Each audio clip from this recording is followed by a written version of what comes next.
Olá, eu vou falar nesse vídeo um pouco sobre estresse do cuidador. O estresse do cuidador é uma condição psicológica associada a uma mudança completa da vida. A vida vira de cabeça para baixo e de repente a gente tem que começar a cuidar de um parente que até então tinha sua completa independência, que eventualmente até que cuidava de nós. E isso está associado a sintomas ansiosos, depressivos, estresse, burnout, etc, etc, etc. Então, nesse vídeo eu vou falar sobre 4 medidas que podem ser utilizadas para que esse tipo de sintoma de ocorrência possa ser minimizado. Então, eu vou falar um pouco sobre autocuidado, sobre suporte social, sobre gerenciamento de tempo e também sobre educação para demência. Muito bem, a primeira coisa que a gente sempre fala para o familiar que é cuidador e que está passando por um período de estresse. O cuidador precisa se cuidar, certo? Porque se ele não estiver bem, ele não vai conseguir cuidar do paciente. E já aconteceu de eu ver o cuidador ficar doente, às vezes mais doente, até já falecer e o paciente precisar ser cuidado por uma outra pessoa. Então, quais são as medidas de autocuidado que eu vou elencar aqui? Primeiro, dormir bem. A gente precisa ter uma rotina de sono. Muitas vezes o paciente com demência ele vai ficar agitado à noite. Então, obviamente, o médico, a equipe multidisciplinar que atua vai tentar melhorar o sono do paciente. Mas o cuidador, ele precisa também proativamente procurar dormir melhor. E uma das medidas é criar uma rotina de sono.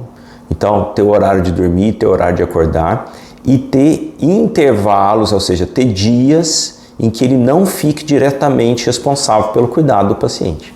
Eu sei que isso é difícil, mas aí a gente precisa envolver a família no processo. Isso eu vou falar várias vezes nesse vídeo de hoje, para que a gente consiga montar uma escala e o cuidador possa ter os dias livres de sono. Nenhum ser humano consegue ficar 24 horas por dia, 7 dias por semana de plantão. Segundo ponto, praticar exercício físico de forma regular, pelo menos 180 minutos por semana. Então, é importante que o cuidador tenha aqueles períodos em que ele possa fazer uma caminhada, praticar uma natação, uma hidroginástica, ir para a academia. Então, novamente, precisa ter o suporte familiar para que isso seja possível. O outro ponto, dentro do autocuidado, manter uma alimentação saudável. É muito importante que você tenha uma boa condição física, tá bem alimentada, bem disposta, para que você tenha a energia para cuidar do nosso familiar que está com problemas. Eventualmente, utilizar técnicas de relaxamento, por exemplo, massagem, acupuntura, outras terapias complementares, a meditação, isso tudo pode nos trazer também um equilíbrio mental, espiritual que possa nos ajudar a cuidar melhor do paciente. E o último item dentro do autocuidado é que eventualmente a gente vai precisar de uma psicoterapia, porque eventualmente a gente vai ter uma sensação de frustração, de raiva, de culpa. Então, outro dia eu conversei com uma paciente, eu estou me sentindo muito culpado porque no momento que ele estava muito agitado, eu pensei em colocar ele num lar, num asilo. E hoje eu acordei com uma sensação de culpa tremenda por causa disso. Então, isso tudo são reações emocionais naturais. E a quem está exposto a esse tipo de situação. E muitas vezes a gente vai precisar de um apoio psicológico para aprender a aceitar e a lidar com esse tipo de reação emocional. O segundo ponto é suporte social. O cuidador, ele precisa reconhecer que tem limites. Não existe um super-humano na vida real. Então a gente precisa dormir, a gente precisa ter atividade física, a gente precisa ter alguns momentos de lazer, de ficar à toa. Então a gente precisa disso, todo mundo precisa disso. E se a gente não reconhece as nossas limitações, a gente vai ficar doente também. Vai ter um estresse muito pior do que se a gente reconhecer que a gente tem limitações e procurar ajuda, procurar um suporte social. E quem é que é o nosso grande suporte social? É a família. Então a gente precisa, isso eu sempre converso com os cuidadores, a gente precisa estar todo mundo na mesma página, todos os filhos. É claro que isso é algo muito comum, numa família pode ser que um ou outro filho não dê a mínima para o cuidado do pai. Isso infelizmente acontece.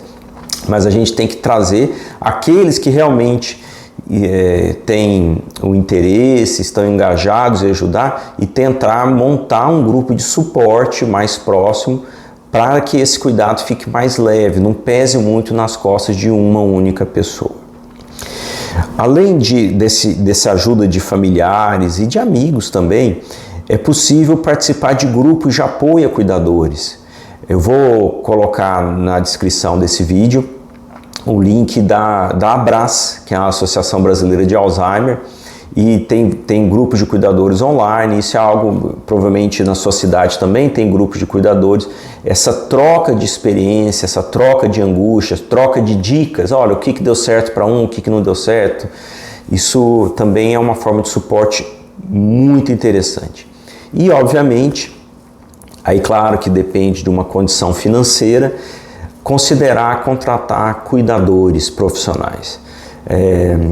Eu sei que nem sempre é possível isso, porque é um custo muito alto, mas se for possível, a gente precisa considerar isso. Eu vejo muitas vezes no consultório, principalmente quando é o cônjuge, o marido ou a esposa de um paciente com demência, eles não aceitarem ninguém. Eu que vou cuidar, eu que vou fazer tudo, e isso é péssimo. Então a gente precisa ter um suporte, a gente precisa ter umas horas para a gente relaxar, para a gente encontrar nossos amigos, para a gente encontrar nossa família, para a gente praticar atividade física. A grosso modo eu falo assim, olha, a gente precisa ter pelo menos 3 períodos livres na semana. A gente precisa ter tempo para dormir e muitas vezes é um cuidador profissional que vai nos ajudar a ter essa disponibilidade de tempo para suprir essas necessidades. Terceiro ponto, gerenciar o tempo. Então, eu tenho que cuidar da casa, tenho que trabalhar muitas vezes e tenho que cuidar do meu parente, meu pai, minha mãe, meu esposo, minha esposa que está com quadro demencial. Então, a gente precisa aprender a gerenciar tempo. Primeira coisa, gerenciamento de tempo é estabelecer prioridade. Então, o que eu preciso, amanhã, o que eu preciso fazer primeiro, depois, se não der tempo de eu fazer amanhã, eu faço isso depois de amanhã ou mais para frente. Existem vários vídeos na internet que são úteis para esse gerenciamento de tempo. Existem alguns diagramas em que você coloca, olha, o que é essencial, mas não é urgente, o que é importante, mas é urgente, o que não é importante e não é urgente. Então, isso tudo a gente consegue definir quais são as nossas prioridades, porque é importante lembrar da necessidade que o cuidador tem de que tem que ter o autocuidado, certo? Então, isso tem que estar incluído nesse gerenciamento de tempo. Olha, eu preciso ter meu momento para praticar meu beach tênis, eu preciso ter um momento para ir praticar minha hidroginástica. E dentro desse contexto de gerenciamento de tempo, é fundamental aprender a delegar responsabilidade. A gente, como eu falei, não existe super-humano aqui.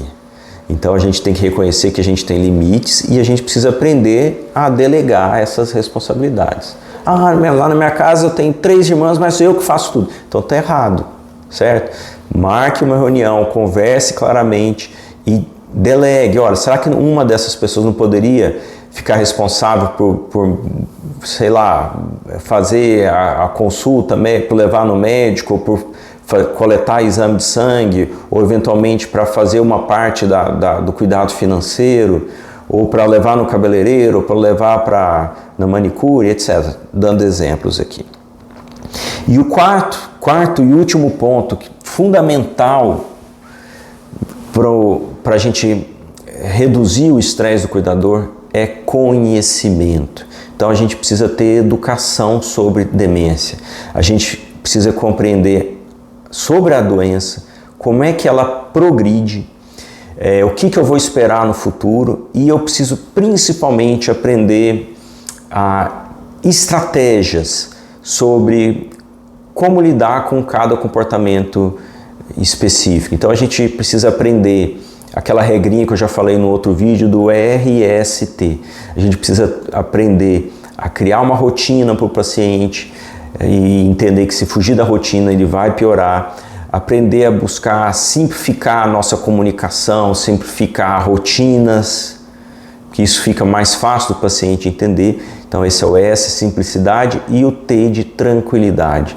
A gente precisa ter um ambiente tranquilo e naqueles momentos que o paciente está mais exaltado, a gente não pode escalar o nível de ansiedade, de agressividade, de inquietação. Então a gente sempre tem que agir de forma a trazer o nível para baixo, a tranquilizar a situação. Isso significa não bater de frente com o paciente. Então essas estratégias de como lidar com o paciente, essa educação para o quadro de demência é muito importante.